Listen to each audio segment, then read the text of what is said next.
served by acknowledging with grateful hearts the many and signal favors of Almighty God, especially by affording them an opportunity peaceably to establish a form of government for their safety and happiness.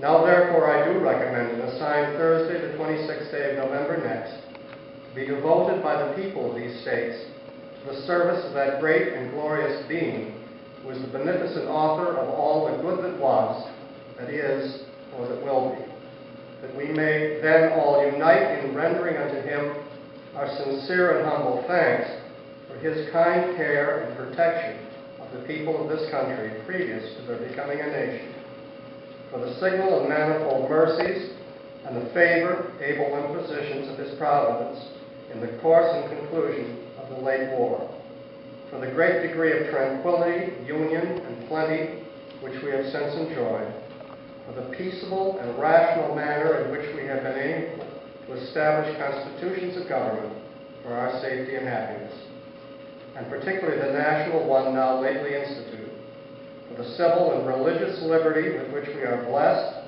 and the means we have of acquiring and diffusing useful knowledge, and in general for all the great and various favors which he has been pleased to confer upon us. And also that we may then unite in most humbly offering our prayers and supplications to the great Lord and ruler of nations, and beseech him to pardon our national and other transgressions, to enable us all, whether in public or private stations, to perform our several and relative duties properly and punctually, to render our national government a blessing to all the people by constantly being a government of wise, just, and constitutional laws, discreetly and faithfully executed and obeyed, to protect and guide all sovereigns and nations, especially such as have shown kindness to us, and to bless them with good governments, peace, and concord, to promote the knowledge and practice of true religion and virtue, and the increase of science among them and us, and generally to grant unto all mankind such a degree of temporal prosperity as he alone knows to be best.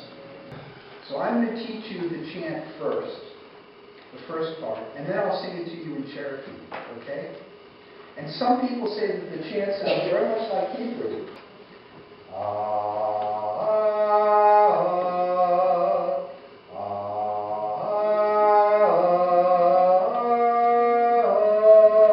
So let's sing that together.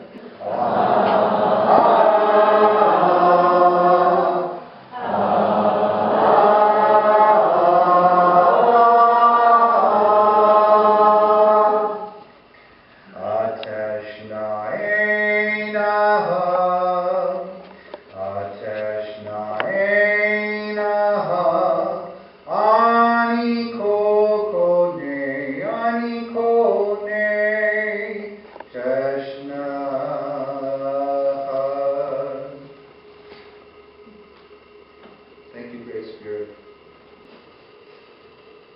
Yabba-bum-bum, yabba-bum-bum, yabba-bum, yabba-bum,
2013 is a very, very significant year in American history.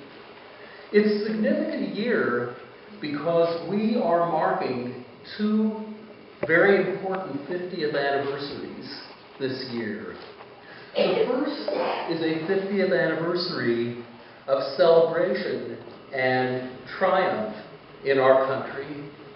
And the second 50th anniversary is an anniversary of a horrible tragedy. On August 28th, 1963, there was a very significant event that occurred in Washington, D.C. This was the March on Washington, at which Dr. Martin Luther King Jr.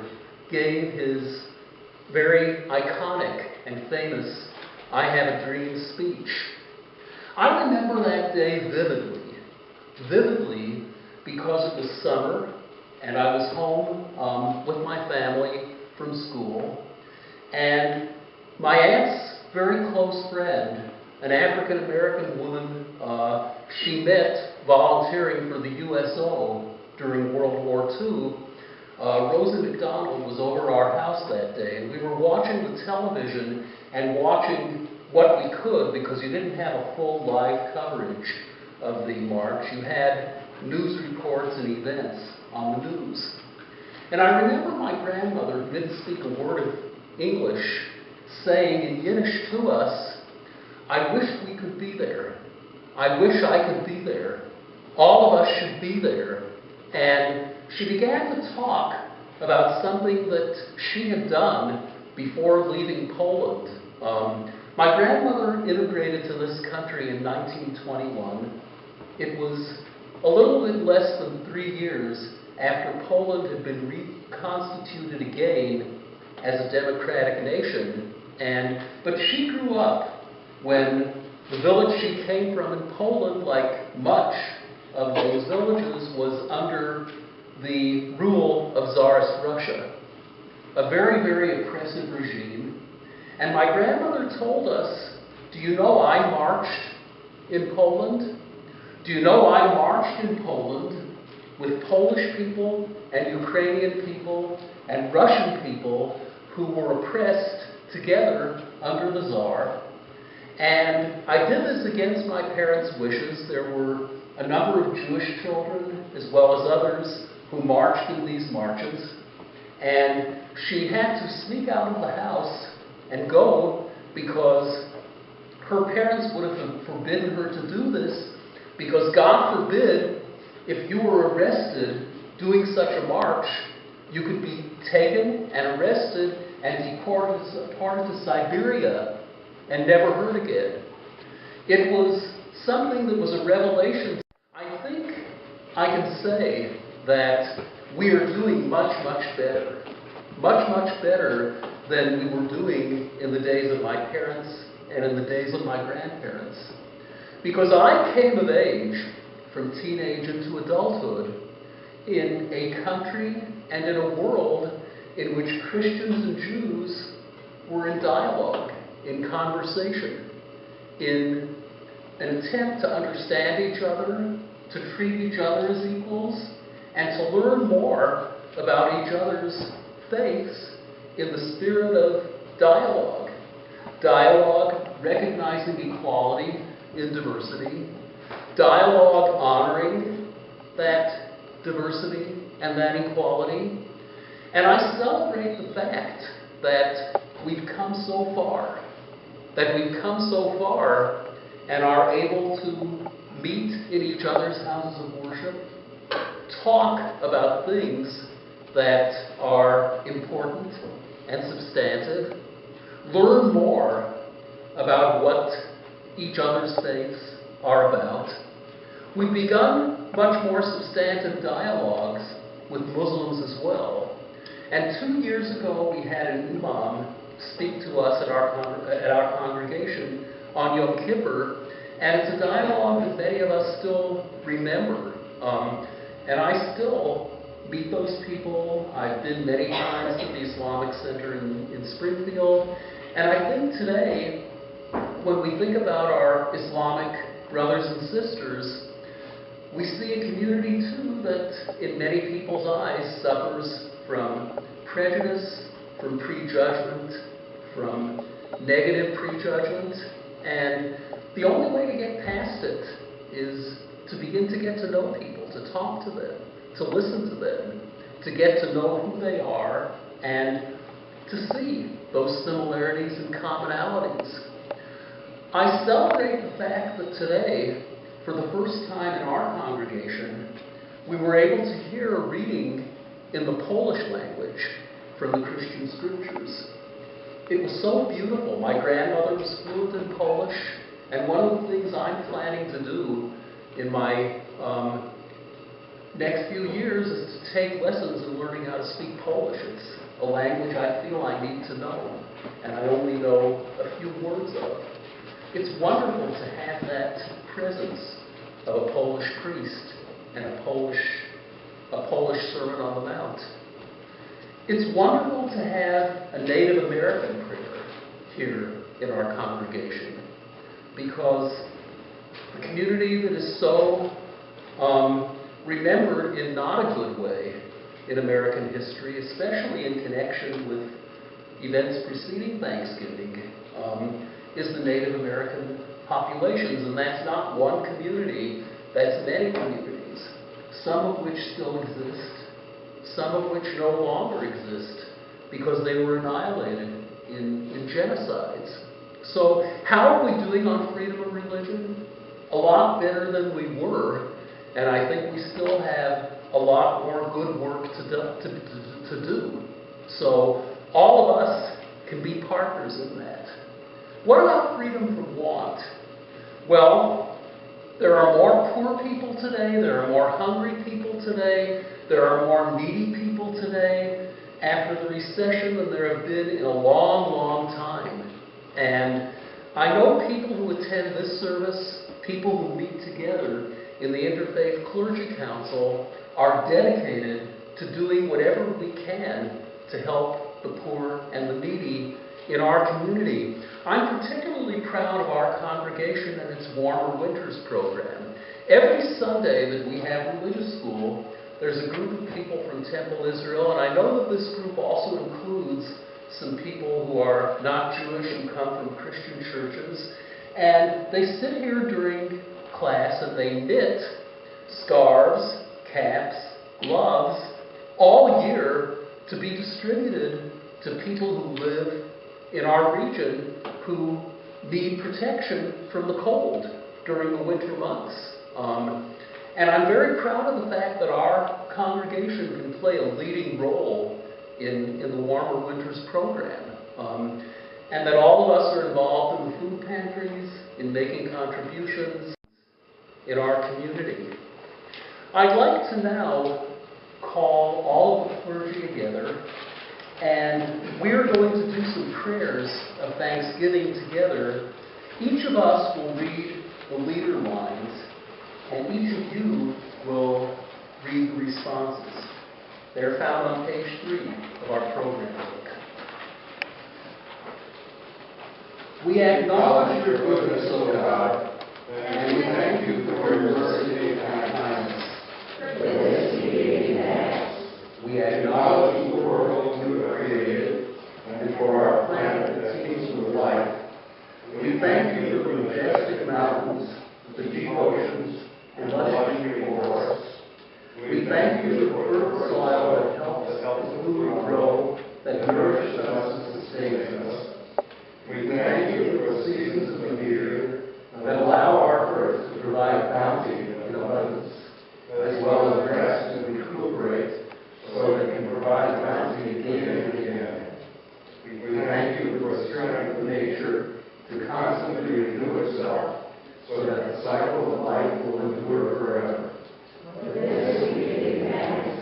We acknowledge the gift of given us, creating us as humans, and endowing us with the ability to be co-creators with you in sustaining and preserving the earth and all that dwells on it. We acknowledge the responsibility you gave our first ancestors, Adam and Eve, to be protectors and preservers of all that you created in the first days of creation.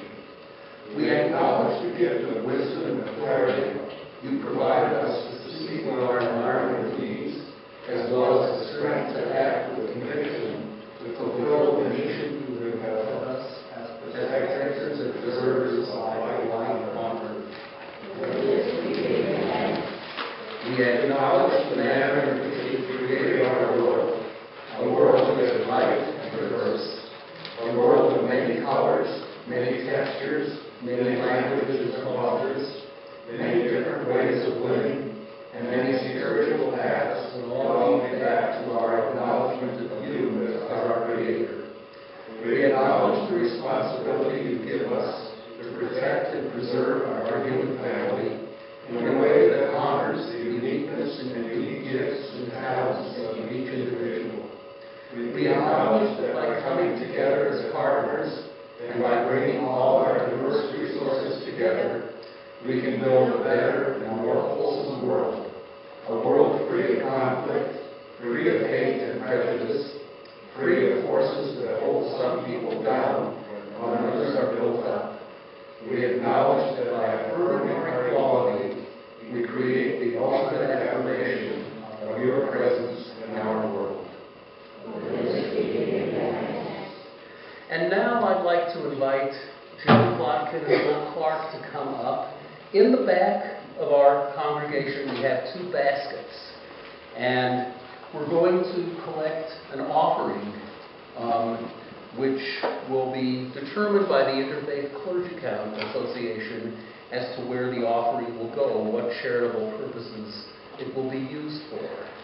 So if you could each take a basket, and Yossel will play some music for us to meditate on while we collect our offering.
Anne-Marie did some incredible things that day, and one of the things that she did was write a prayer for peace, which has now become our official prayer for peace at Temple Israel. And Anne-Marie is now going to read it for us.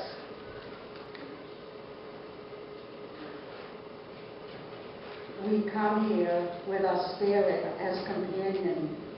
We are a gift to this world, which invites us into a simple abundance.